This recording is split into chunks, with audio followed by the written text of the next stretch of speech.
Chaque personne est différente et chaque personne a besoin d'entendre les choses d'une certaine manière. Certaines vont juste regarder des vidéos et vont se sentir engagées, d'autres vont avoir besoin d'aller péter des barrages sur le terrain et être hyper activistes. On se complète tous en fait. Moi pour l'instant, c'est un peu la biodiversité en s'amusant.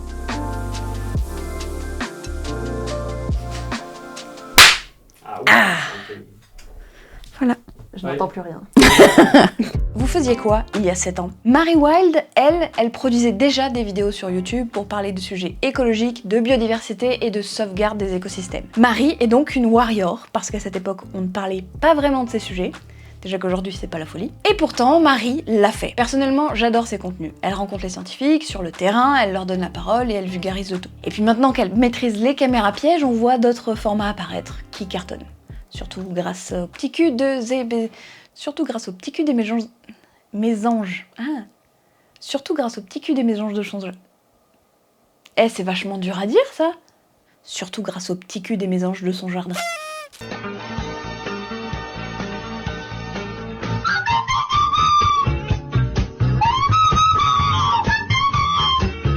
Donc je n'ai pas pu résister à inviter Marie Wild pour clore cette première saison d'interview. Je l'ai appâtée avec un puzzle et on a discuté motivation, endurance et biodiversité bien sûr. Bon visionnage! Et si vous ne l'avez pas encore fait, n'hésitez pas à aller regarder les autres vidéos de la série Premier Degré, mais après avoir regardé celle-là.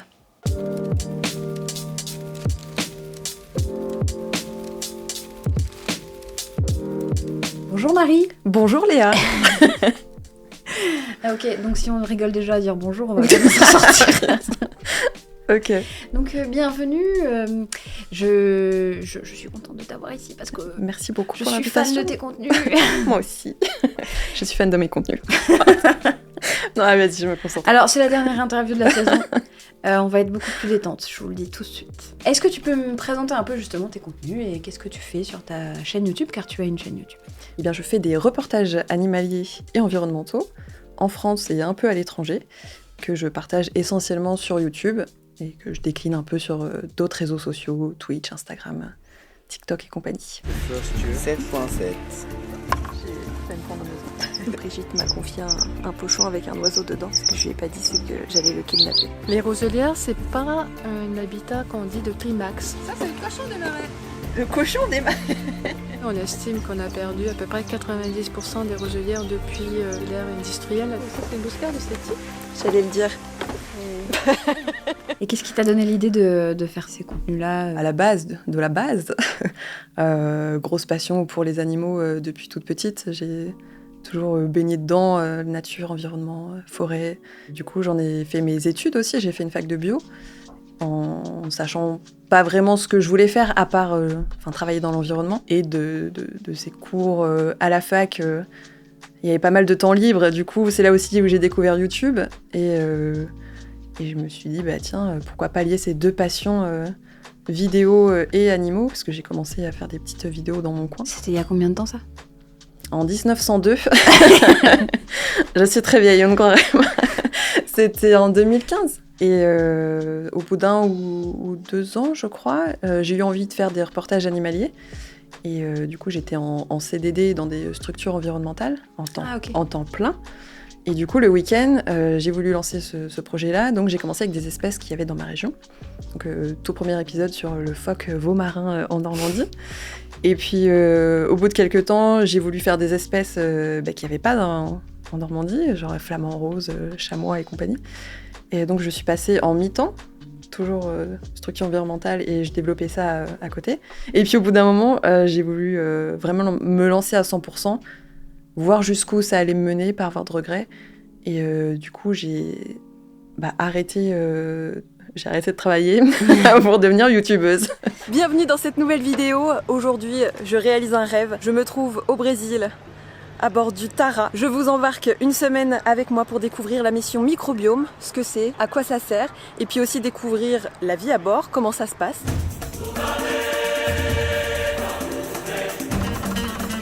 Quand tu fais un reportage, en fait, tu vas rencontrer des gens. Enfin, moi, j'ai vu certaines de tes vidéos. La plupart, tu vas Pas toutes. interviewer. Super. Non, je les ai toutes vues.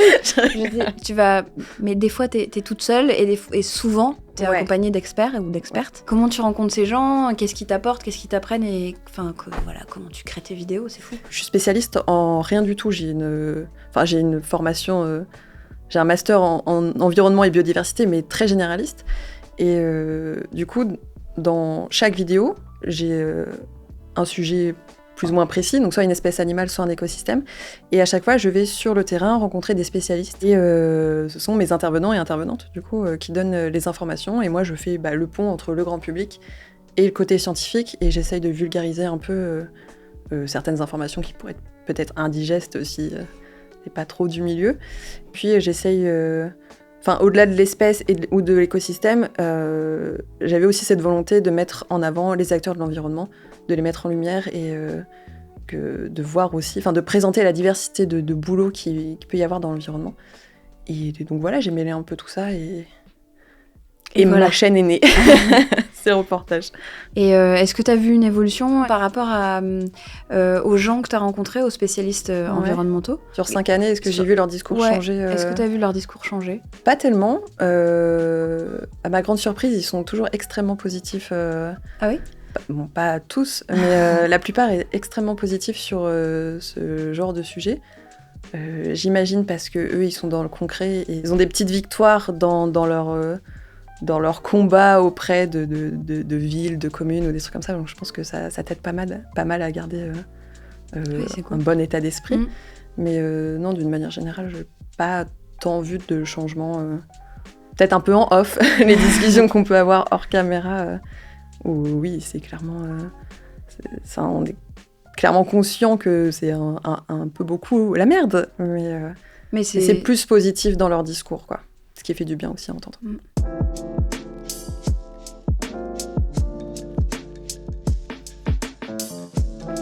Toi, tu as du coup effectivement réussi à faire des vidéos qui donnent à chaque fois un peu des idées pour agir soi-même dans son quotidien. Comment ça t'est venu l'idée de la série Biodiv? Moi, je cherche à faire des trucs concrets chez moi, dans mon jardin. Et d'aller chercher tout le temps les infos à droite à gauche, ça me gonfle rapidement. Donc là, je me suis dit, en une série, faire 12 vidéos, donc une vidéo tous les premiers mercredis du mois pendant 1 an. T'auras un lieu où tu pourras aller checker une petite info, où t'as une personne, du coup, qui a, elle, en amont, fait des recherches à droite à gauche et te donne un conseil plus ou moins précis sur une astuce à faire dans ton jardin ou sur ton balcon pour amener de la biodiversité. Faut-il nourrir les oiseaux en hiver? Et si oui, comment bien le faire? C'est le thème de cette capsule de décembre pour la série Biodiv. Et du coup, les retours étaient bien? Ouais. Bons? Ouais, excellent. On m'a beaucoup demandé une saison 2, qui arrivera peut-être un jour, on ne sait pas. Oui, on croise les doigts. Mais oui, puis moi... Abonnez-vous pour une saison 2. Abonnez-vous. Arrête, après je vais devoir la faire, vraiment. Non mais j'ai vraiment aimé faire cette série, ça m'a changé de ce que je fais vraiment d'habitude. Et surtout que cette série, en fait, à la base, je voulais vraiment faire ça un peu à l'arrache, dans mon jardin, au téléphone, et faire vraiment des petites vidéos courtes et pas me prendre la tête sur le montage. Ah oui. Ouais, et en fait, j'ai un projet qui s'est annulé à ce moment-là, que je devais faire en juillet-août. Je devais partir en Afrique, faire des reportages, ça s'est pas fait. Et du coup, je me suis dit, vas-y, je vais plancher sur Biodiv. Et en fait, le petit truc à l'arrache dans mon jardin, c'est devenu, je vais créer un décor, je vais chercher un animateur 3D, et en fait, c'est devenu un truc plus ambitieux que j'avais à la base, et du coup, j'en suis très contente.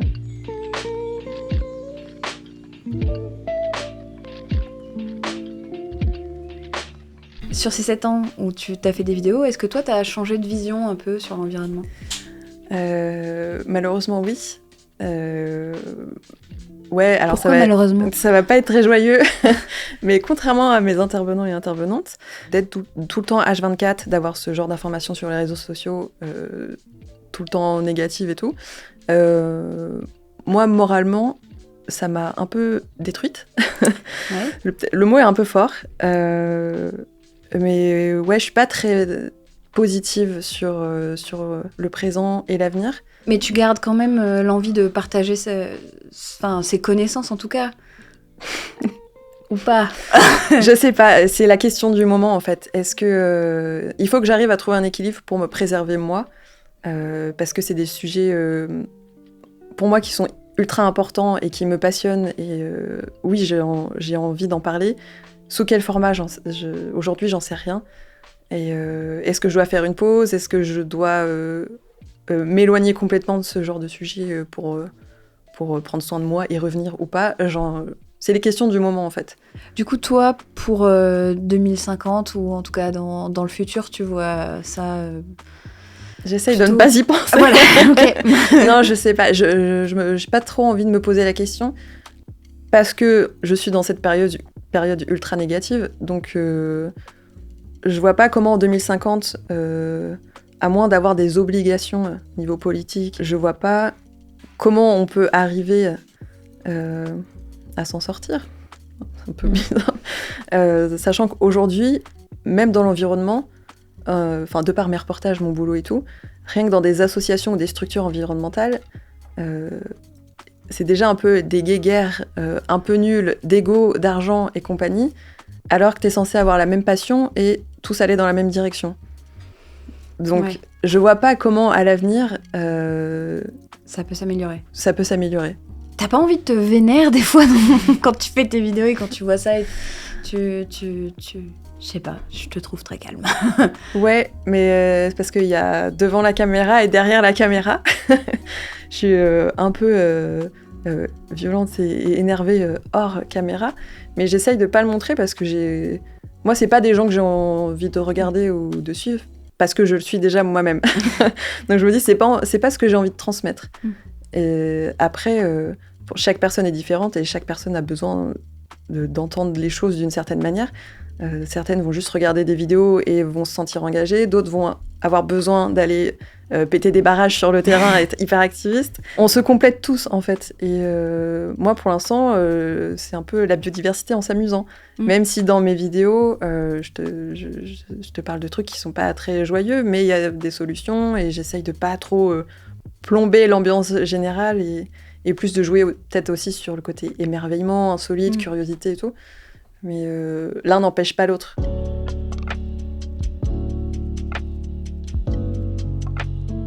Donc t'as surtout des retours positifs globalement sur ta chaîne. Ouais. Et sur tes réseaux. Principalement. Après, il y a, comme partout, il y a toujours des Jean-Michel relous, on va les appeler comme ça, qui viennent te faire des remarques plus ou moins bien construites, plus ou moins bienveillantes. Sur chaque réseau social pour te faire culpabiliser ou t'insulter au passage. Hein. J'ai l'impression que quand les gens qui s'énervent et qui nous culpabilisent, c'est aussi des gens qui ont peut-être une culpabilité qu'ils portent eux-mêmes et qu'ils essaient de nous donner. Ils prennent pas non plus en considération que nous, si on baigne dedans H24, on est au courant, merci. Oui. Et en fait, nous faire culpabiliser, ça va pas aider parce que tout ce qu'ils peuvent gagner, c'est qu'on arrête de faire ça, et en fait qu'on arrête de parler de ces sujets-là. Et du coup, c'est plutôt négatif, en fait, au lieu d'être positif comme conclusion. Enfin, si on arrête d'en parler, ça aide pas non plus, quoi. Je trouve ça complètement contre-productif. Mais je comprends que les gens soient énervés dans le climat actuel. On baigne dans un truc anxiogène du matin au soir, donc les gens sont énervés. Mais s'il vous plaît, ne vous énervez pas contre nous. On est déjà assez... on se bat assez au quotidien avec notre culpabilité, et en rajouter une couche, on sait que c'est pas tout noir ou tout blanc, et on doit juste jongler avec... On fait comme on peut, d'accord. on fait ce qu'on peut à notre échelle. Et, du coup, j'essaye de me raccrocher à des petits trucs qui, moi, me font plaisir. Et voir les animaux de mon jardin et les oiseaux en ce moment... c'est l'émerveillement dont tu parlais, en fait. Et peut-être que je vais peut-être plus me rapprocher de ça sur une période, parce que ça me fait du bien, et plus côté... menace, après, qu'est-ce qui se passe, climat anxiogène et tout, et genre, oh regardez, un petit blaireau, c'est mignon, voilà.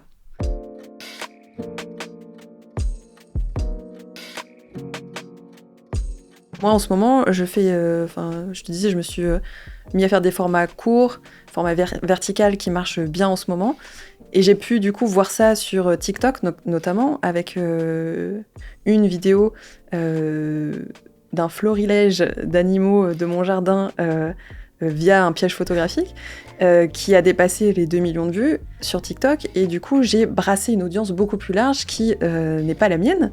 Et je pense que ça peut être une porte d'entrée pour continuer à faire ce côté un peu rigolo. Ouais, regardez, il y a des hérissons un peu chelous qui viennent boire dans mon jardin la nuit. Et bam, pim, après, info scientifique. Oui, ou en tout cas... faut trouver le truc. En tout cas, déjà, rien ça que peut être une porte d'entrée, tu vois. Ouais, rien que ça leur permet de se dire « Ah, mais en fait, si j'ai un point d'eau dans mon jardin, ça va aider peut-être la biodiversité. Ouais. Et autre point, c'est qu'on m'a beaucoup demandé, mais... Enfin, pas à moi directement, mais où est-ce qu'elle vit? Dans le sens où ils pensaient beaucoup que j'étais à l'étranger, au Canada, etc. Et bah non, je suis en Normandie, à la campagne. Et je pense que ça sensibilise déjà énormément de gens de se dire « Ah ouais, il y a ça, il y a des blaireaux, il y a des renards, tu peux avoir ça dans ton jardin. » Parce que moi, à la base, j'ai mis ça, cette vidéo-là, parce que je trouvais ça marrant et que j'aimais bien. Et au final, bah, c'est ça qui a buzzé. Bah, t'étais pas la seule à trouver ça marrant. Ouais, bah, bizarrement, ouais. Donc, si vous avez des idées, et bah, du coup, postez. Et puis, peut-être il y a un truc... de temps en temps qui fonctionne. Marcher. Donc pour la suite, pour toi, c'est quoi? Peut-être plus de contenu simple à faire. Ah oui. Parce qu'on n'en a pas parlé, mais il y a aussi ce côté où d'être toujours tout seul, ça m'a aussi beaucoup pesé. Donc pour l'instant, des formats plus simples et avec ce côté un peu plus sensibilisation via l'émerveillement. Et puis m'entourer d'une équipe. J'aimerais beaucoup ne plus être seule dans ma grotte. Donc là, c'est un peu 2 pistes en ce moment que j'ai envie d'explorer, de tester. Et ce n'est pas la fin dans ma tête. Il me reste encore des petits trucs à tester avant de dire ciao.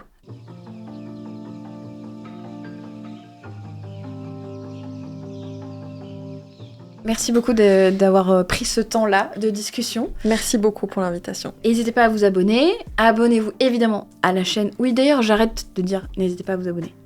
Abonnez-vous. C'est pas n'hésitez pas, c'est abonnez-vous à nos 2 chaînes. Et je sais que vous êtes plein à regarder ça alors que vous n'êtes pas abonné, mais vous le savez même pas. Vraiment, pour nous, ça nous aide à continuer à faire ces contenus intéressants. Ça nous donne du courage, d'accord? Voilà, ça nous donne du courage. Bon allez, maintenant on fait le puzzle. Ouais. Je viens de capter que là, il y a le soleil.